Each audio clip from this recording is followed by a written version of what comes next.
Our two good governors who are here, Dr. Criswell, Reverend Chairman, the ladies and gentlemen here on the platform, and you ladies and gentlemen.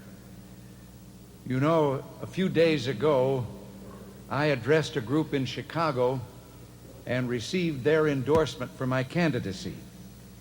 Now, I know this is a nonpartisan gathering, and so I know that you can't endorse me, but I only brought that up because I want you to know that I endorse you and what you are doing.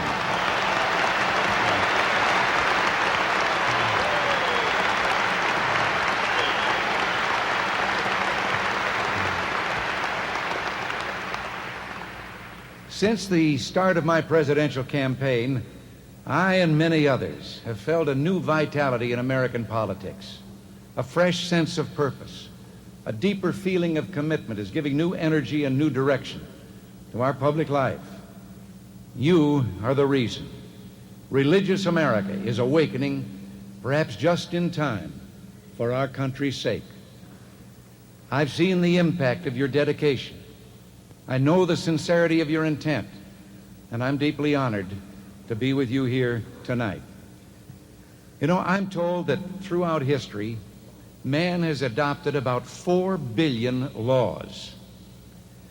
It's always seemed to me, however, that in all that time and with all those laws, we haven't improved by one iota on the 10 Commandments.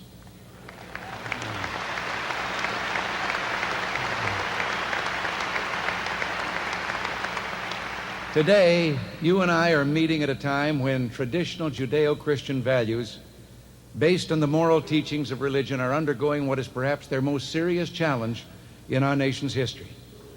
Nowhere is the challenge to traditional values more pronounced or more dangerous than in the area of public policy debate. So it's fitting that the topic of our meeting should be national affairs, for it is precisely in the affairs of our nation where the challenge to those values is the greatest. In recent years, we've seen a new and cynical attack on the part of those who would seek to remove from our public policy debate the voice of traditional morality. This tactic seeks not only to discredit traditional moral teachings, but also to exclude them from public debate by intimidation and name-calling, as we were so eloquently told just a short time ago. We have all heard it charged that whenever those with traditional religious values seek to contribute to public policy, they're attempting to impose their views on others. We're told that any public policy approach incorporating traditional values is out of bounds. This is a matter that transcends partisan politics and demands the attention of every American regardless of party. If we have come to a time in the United States when the attempt to see traditional moral values reflected in public policy leaves one open to irresponsible charges, then the structure of our free society is under attack and the foundation of our freedom is threatened.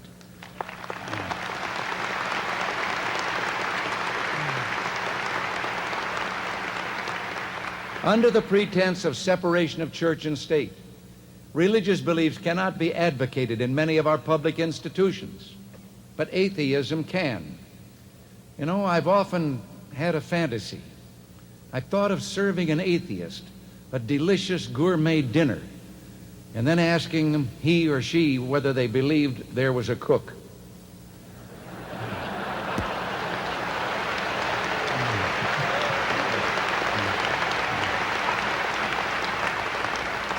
When I hear the First Amendment used as a reason to keep traditional moral values away from policymaking, I'm shocked. The First Amendment was written not to protect the people and their laws from religious values, but to protect those values from government tyranny.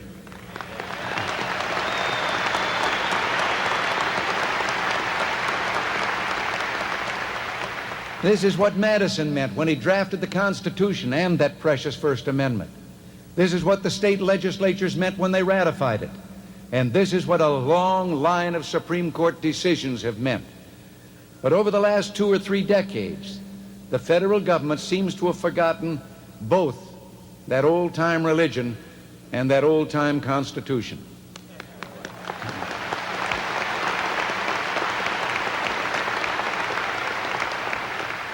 In our own country, we can get our house back in order. The drugs that ravage the young, the street crimes that terrorize the elderly, these are not necessary parts of life. Despite some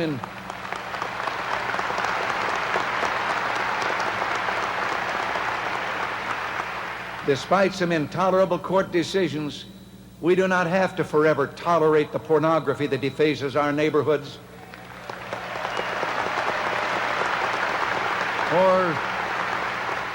or the permissiveness that permeates our schools. We can break the yoke of poverty by unleashing America's economic power for growth and expansion, not by making anyone the perpetual ward of the state. We can cherish our aged, helping families to care for one another rather than driving their members into impersonal dependence upon government programs and government institutions.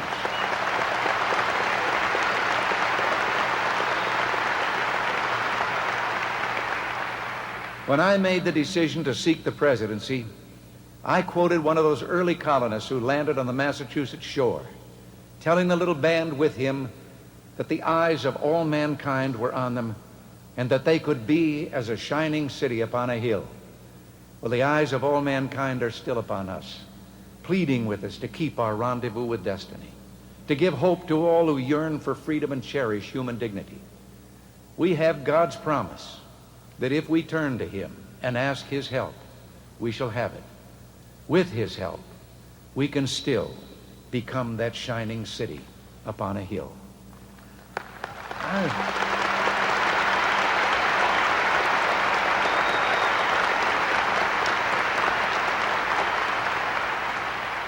I've always believed that every blessing brings with it a responsibility. The responsibility to use that blessing wisely, to share it generously, and to preserve it for those who come after us. If we believe God has blessed America with liberty, then we have not just a right to vote, but a duty to vote. We have not just the freedom to work in campaigns and run for office and comment on public affairs. We have a responsibility, as you've already been told again so eloquently tonight, to do so. That is the only way to preserve our blessings, extend them to others, and hand them on to our children.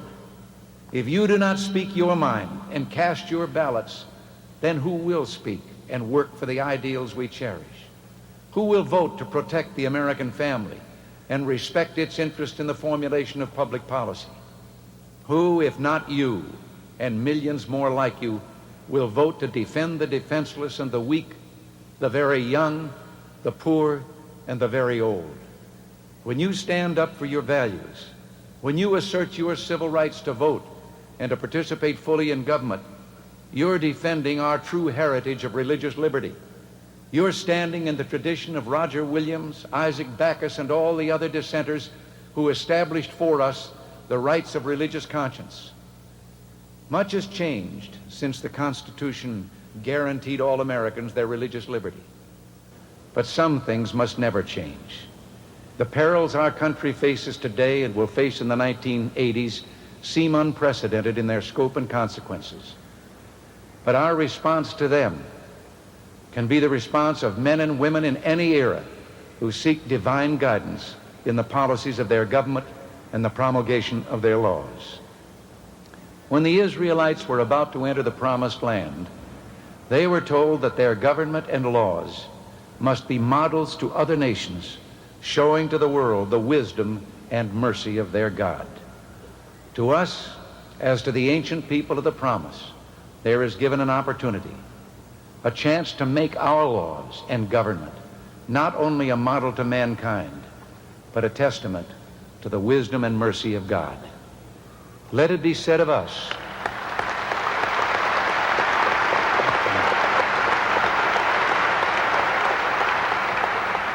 let it be said of us, surely this great nation is a wise and understanding people. May I close on a personal note?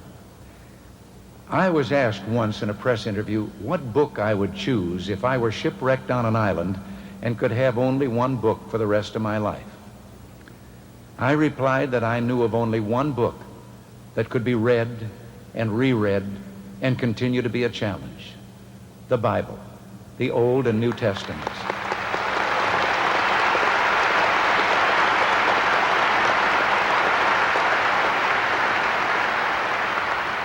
I can only add to that, my friends, that I continue to look to the Scriptures today for fulfillment and for guidance.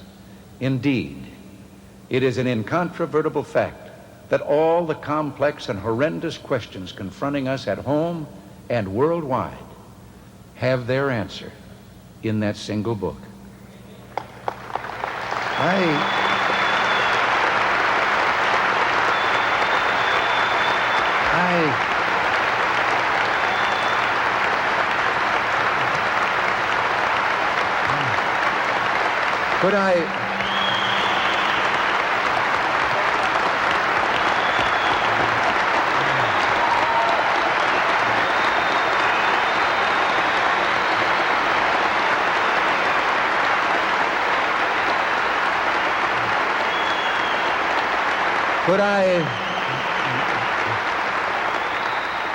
Could I just take one more moment of your time?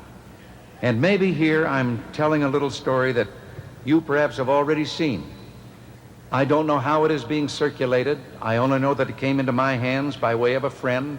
It was a card, a single paragraph on that card, author unknown. But the author was telling the story of a dream the author had had. A dream of walking on the beach beside the Lord while all the scenes of his lifetime flashed in the heavens above, leaving the two pairs of footprints in the sand. And then as the final scene of his life was on the sky, he turned around and looked back at the path on the beach. And he saw that every once in a while there was only one set of footprints. And he said that every time the one set of footprints came at the time when the scene in the sky was of a terribly troublesome and despairing time in his life.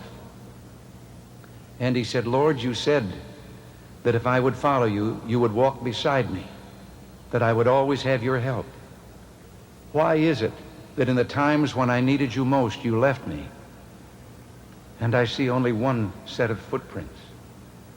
And the Lord said, my precious child, I would never leave you in your time of trouble. When you see only one set of footprints, it was then that I carried you. Thank you very much.